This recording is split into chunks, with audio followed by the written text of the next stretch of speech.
took for the duties that you performed on a project or a team, or to resolve an issue or problem that relates to that KSA.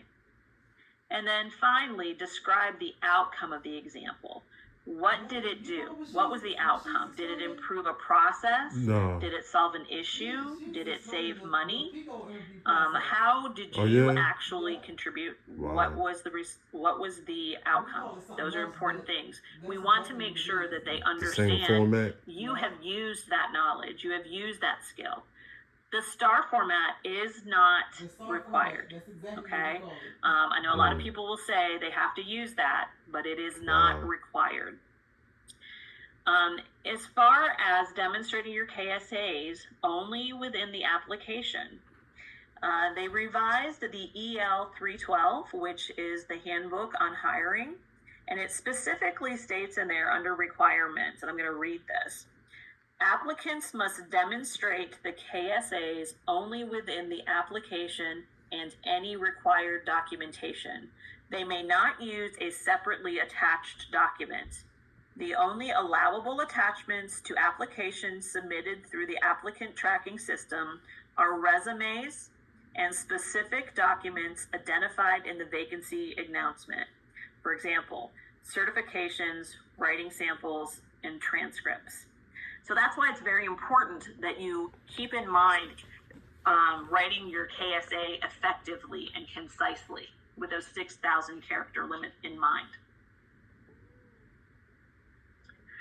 To do that, you're going to want to provide specific examples to demonstrate that you have the qualifications for the position and examples related to each KSA. Again, you're going to want to use action verbs to show how you helped do what you accomplished, did what you accomplished on that goal or that project. So demonstrate, manage, lead, deliver, establish. Those are all great action verbs. You want to be concise. So you can leave out any adjectives or adverbs that will not only save you, characters, but it's going to make your KSA easier to read. And again, combine those KSAs whenever possible. That's going to help save characters in your summary of accomplishments section. And keep in mind, too, you can just use the number of the KSA, all right? It's probably better for the review committees who we're going to talk about here in a second. It's better for them if you number the KSAs so that they can quickly find the KSA and the work experience that matches to what they're going to rate you on, okay? That's going to increase the chances of them favorably rating you. They won't have to search for it, and it's going to reduce confusion as to which KSA you're trying to respond to. Okay, let's talk a little bit about that matrix that I mentioned. When you apply to a position, and if there are greater than 6 people who apply, it will go to a review committee. All the applications go to a review committee, and the review committee consists typically of 3 people, and they will independently review the applications, and then they will come together and they will do a consensus of how they believe people met those requirements. So you want to ensure that you are putting forth your best effort on your KSAs. You will actually be rated anywhere from a 0 to a 3, as you can see in this example. If you get a 0 on any requirement, you are no longer considered for that position. Your entire score will then be a 0. So a 0 means you did not demonstrate the KSA at all. A 1 means that you minimally demonstrated it. A 2 means that you fully demonstrated it, you've got a really good handle and were pretty strong on it. And a 3 means you were excellent in describing how your experience matched that KSA. If you do not demonstrate 1 at a 0, you're no longer considered for that position, and you will not be recommended to a hiring official. So how do you make yourself stand out to the review committees? again, you want to make sure that you update that application. Go back and review your candidate profile every single time. You might have changed positions, taken new trainings, or learned a new skill. You want to make sure you add that. Make sure that you have a detailed description under each of your work positions. Keep in mind, you've got that 1,500 character limit to work with.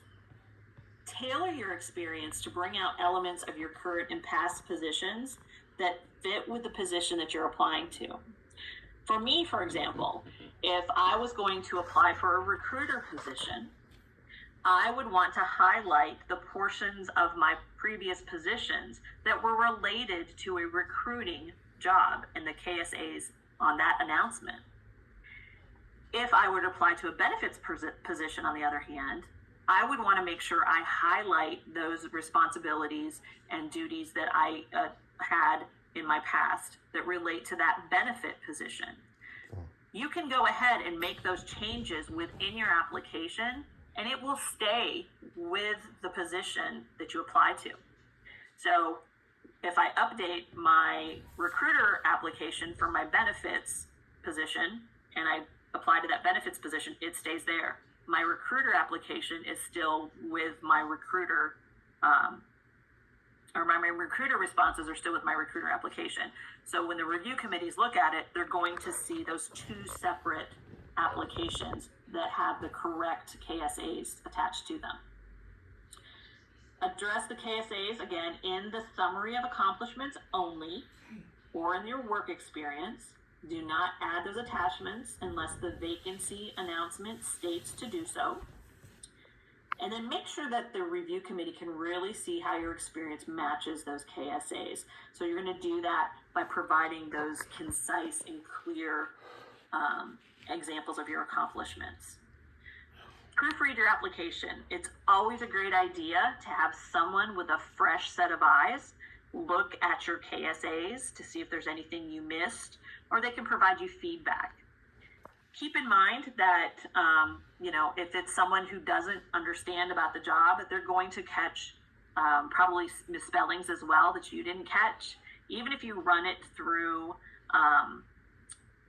spell check in Word, you are taking something from a word processing application and putting it into a web-based application. And things like apostrophes, question marks, they could get changed. So you always want to make sure that you review it after it goes in there and have someone who does not understand the job or hasn't looked at it a million times like you have. I have my husband review mine. He's not a human resources person, so I figure if it makes sense to him, it should make sense to the review committee as well. Remember, spaces are included in that character limit. I am a die-hard 2 spaces after a period person, but on my applications, I cut it down to 1. That saves me a lot of space. Do not include the verbiage of the individual requirement again. You don't need to do that, but do use that number so that the review committee will understand which KSA you are addressing.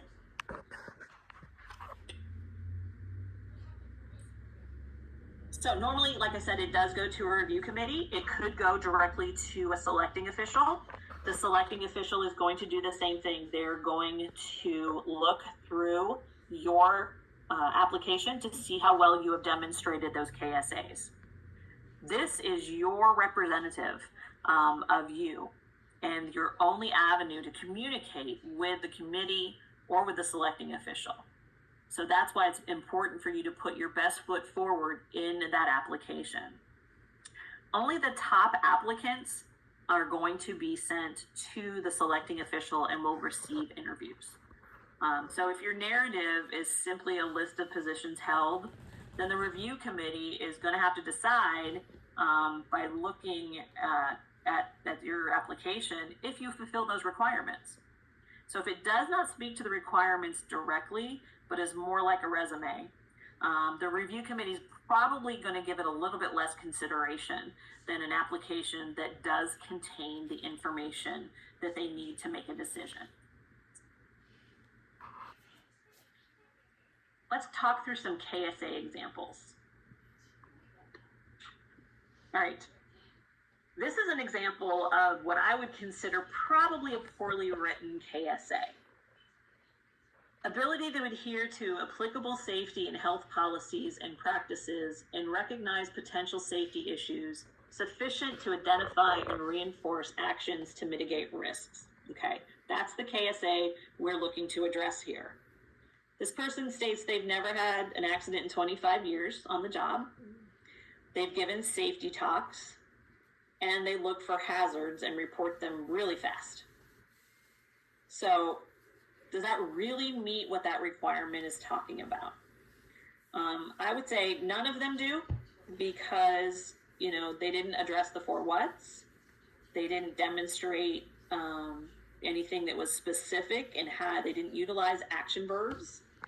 Didn't really showcase what actions the applicant has taken to accomplish requirements. So remember clearly numbering those KSAs to match those corresponding requirements, and make sure that you are being descriptive. Okay, keep those 4 whats in mind. Let's take a look at another KSA. Knowledge of automotive diagnosis, repair, and maintenance, including the use of specialized testing equipment. All right, you can see here that the person, they put a 1. So they did say, this is the KSA that I'm responding to. This response itself, it is 661 characters. You can see, though, that it does use action verbs. They used assigned, determined, they diagnosed, and they replaced. It also speaks to diagnosing and repair, as well as the use of testing equipment. And it even talks about looking up the maintenance on the LLV. So you can see they pretty much covered this one really, really well. I would take a picture of this slide. It's, like I said, it's just an example, but go ahead and take a picture of this slide to use as a KSA that is pretty well put together.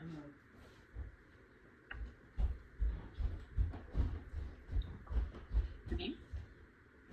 We'll move on to the next slide. I also mentioned combining KSAs.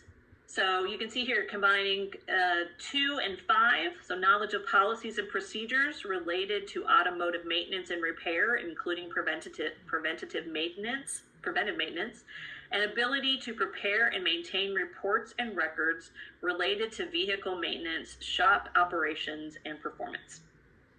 So here they put 2 and 5, and you can see they put the ampersand, and there's no spaces between them, doing everything we can to save space.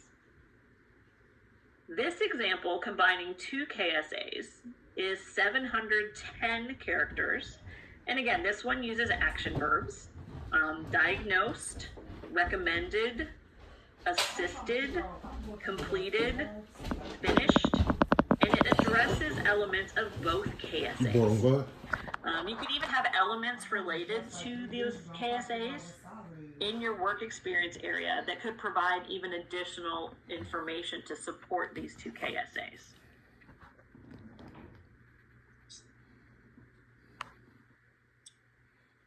Now we're going to talk about how you can actually improve a KSA and make it a little bit more concise.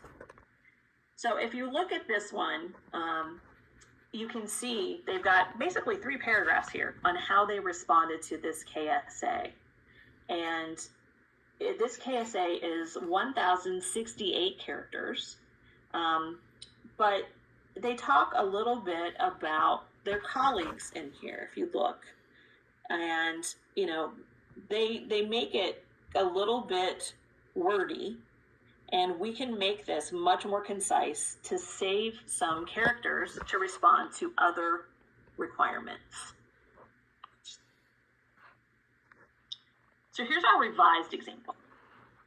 You can see that we made this response much more concise by revising it. And this one has 898 characters as opposed to the 1,068 from the unrevised example. And we used action verbs in this one: repair, modify, support, complete, And then we took out that information about the colleague's abilities to properly maintain equipment because that's really not applicable to you as